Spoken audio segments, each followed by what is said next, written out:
ಹನುಮಂತನಗರ ಅಶ್ವತ್ಥಕಟ್ಟೆ ಗೆಳೆಯರ ಬಳಗದ ವತಿಯಿಂದ ಅದ್ದೂರಿ ಕನ್ನಡ ರಾಜ್ಯೋತ್ಸವ ಹಾಗೂ ಕಾರ್ತಿಕ ಮಾಸದ ಕಡೆಯ ಸೋಮವಾರದ ಪ್ರಯುಕ್ತ ವಿಶೇಷ ಪೂಜೆ, ಅಭಿಷೇಕ ಹಾಗೂ ಮಹಾಮಂಗಳಾರತಿ, ಅನ್ನ ಸಂತರ್ಪಣೆ ಕಾರ್ಯಕ್ರಮ ಯಶಸ್ವಿಯಾಗಿ ನಡೆಯಿತು. ಹಾಗೂ ಇದೇ ಸಂದರ್ಭದಲ್ಲಿ 2026 ನೂತನ ಕ್ಯಾಲೆಂಡರ್ ಬಿಡುಗಡೆ ಮಾಡಲಾಯಿತು. ಮುಖ್ಯ ಅತಿಥಿಗಳಾಗಿ ಜೆಡಿಎಸ್ ಹಿರಿಯ ಮುಖಂಡರಾದ ಭಾಗ್ಯೇಗೌಡರವರು, ಟಿವಿಎಸ್ ಪ್ರಸಾದ್ ರವರು, ತಿಮ್ಮೇಗೌಡರವರು, ರಾಜುರವರು, ಮಂಜುನಾಥ್ ರವರು ಹಾಗೂ ಇನ್ನು ಅನೇಕ ಸಹಸ್ರಾರು ಕಾರ್ಯಕರ್ತರು ಮತ್ತು ಭಕ್ತಾದಿಗಳು ಕಾರ್ಯಕ್ರಮದಲ್ಲಿ ಪಾಲ್ಗೊಂಡರು.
ಅಶ್ವತ್ಥಕಟ್ಟೆ ಬಳಗದಿಂದ ನಮ್ಮ ಮಂಜು ಆಗಲಿ ಇವರು ಆಗಲಿ ಎಲ್ಲ ಸೇರಿ ಮಾಡ್ತಾ ಇದ್ದಾರೆ. ಇದು ಕಡೆ ಸೋಮವಾರ ಆಗಿದ್ದರಿಂದ ದೇವರ ಕಾರ್ಯವನ್ನು ಮಾಡ್ತಾ ಇರೋದ್ರಿಂದ ಅವ್ರು ಮಾಡೋದಕ್ಕೆ ನಾನು ಹೃದಯಪೂರ್ವಕ ಅಭಿನಂದನೆ ಸಲ್ಲಿಸ್ತಾ ಇದ್ದೀನಿ.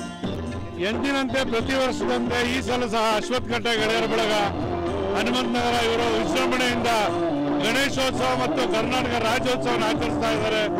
ಸಮಾಜ ಸೇವೆ ಮಾಡೋ ಮೂಲಕ ಈ ಸಂಘ ಒಂದು ಒಳ್ಳೆ ಹೆಸರನ್ನು ಕೂಡ ಮಾಡಿದೆ. ಮುಂದಿನ ದಿನಗಳಲ್ಲೂ ಇವರು ಹೆಚ್ಚಿನ ರೀತಿಯಲ್ಲಿ ನಮ್ಮ ನಾಯಕರಾದ ಭಾಗ್ಯೇಗೌಡರವರ ಸಹಕಾರದಿಂದ ಇನ್ನು ಹೆಚ್ಚಿನ ರೀತಿಯಲ್ಲಿ ನಾವು ಸಮಾಜ ಸೇವೆಯನ್ನು ಮಾಡ್ತೀವಿ ಅಂತ ಹೇಳ್ತಾ ಇದ್ದಾರೆ.